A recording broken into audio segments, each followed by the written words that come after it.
You're viewing Newcap Television's The Year in Agriculture. The loss of a family member can evoke feelings of grief, and the same can be said when we're talking about our four-legged friends.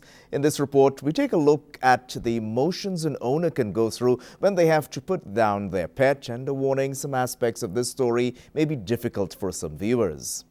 I've never felt guilty that I had to do it. I just knew it was time. When they're suffering and they're in pain, you know it's time. Janet Boudris has had to deal with the grief of putting down pets several times. Trying to deal with their not being there is the hardest, because I had a couple, so I'd say her name or his name. Even for a veterinarian, one of the hardest aspects of their job is putting down an animal and counseling families. In some situations, that is the best option. And so that's where you need to have that frank conversation with your veterinarian. And if you have questions, make sure you ask, because in your heart of hearts, you have to feel comfortable with that decision. The animal hospital has several resources, including books for children. Shirley Thompson did not have pets growing up. She got her first dog as a gift from her husband. She has had to deal with the loss of an animal 3 times. So through the years, we've had as I said, 5 Shelties. We now just have 2, and our last one is Mac. And we got our puppy on a Monday, and Mac had a seizure on the Wednesday, so we had 3 Shelties for one day. The actual process is painless to the animal and happens quickly. The veterinarian will counsel whether you wish to be present or not. We put a catheter in and make sure that that catheter is working properly. And it's an overdose of an anesthetic. It's a barbiturate overdose. And so by the time we're done injecting the syringe, they're already gone. Even for pets left behind, they also deal with the loss of a furry companion. But when should you get another pet?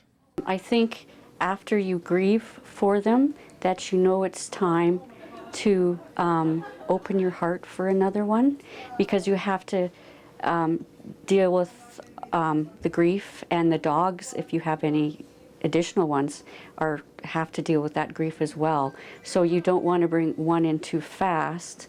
There are numerous keepsakes, from keychains of dogs' paws to mementos in a scrapbook that you can have as a reminder. Domino has a special tree and has an angel sitting beside it. Well, successful agriculture depends on a healthy bee population. Some 57% of Canada's bee colonies are in Alberta and Saskatchewan. We visit one beekeeper who maintains a passion for the vital pollinator. Got about 250 hives, I guess. The most I've had is 400.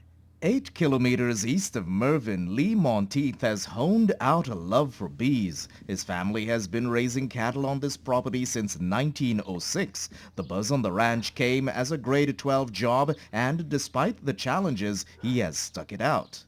It's typical farming, right? You've got really good years and you got really bad years. It all depends. Last year the honey production wasn't very good around here. I'm not really sure why, but it wasn't. But the price was up, so that helps out. The challenges of beekeeping include anything from fighting mites to surviving winter. And of course, there's this whole discussion about the use of pesticides. Lee Monteith is looking at his hives now, and we're just going to check out, see what's he seeing inside. But that's getting rather full of honey here. We've got a few more days and they'll have that right full, and then they'll start capping it over with a wax capping. About 77% of Canada's honey goes to the United States. Given the weaker loonie at US $2 per pound, Canadian beekeepers could benefit from a larger slice of the US market. But the discussion of the effects of pesticides on bee populations remains. Lee's bees are fortunate he has a good thing going with his canola growing neighbors. I mean, you let them know where your bees are situated, but I mean, accidents can happen, and I did have a couple yards that took a pretty good hit. But this bee man remains motivated. The price of honey right now is fantastic, and if the weather cooperates and the diseases are kept under control, I think we're quite successful. Well, the county of Vermilion River was one of many areas declaring an agriculture disaster because of drought. They joined a growing list of communities in Alberta able to access provincial and federal relief. We meet one producer in that county who is salvaging his crop. I sprayed this field because I don't think these will ever make it. We won't. It's very lucky if we can get frost for without frost for another month. Carrie Iben has been a grain producer for 10 years. His family has been growing grain dating back to his grandfather, who came to this area in the 1930s. Vermilion River County reported less than half of the rain they would normally get for the growing season. This year, with the drought, Carrie planted peas, wheat, canola and barley. We're looking at 25 bushel wheat crops and 40, 50 bushel barley crops, which is half of what we got last year. It's the first time that Carrie Iben tried his hand on growing a pea crop, and while he managed to fill his bin, truth be told, this field got hailed upon, and the crop is really about a foot tall, but in fact it should be about 3 feet in height.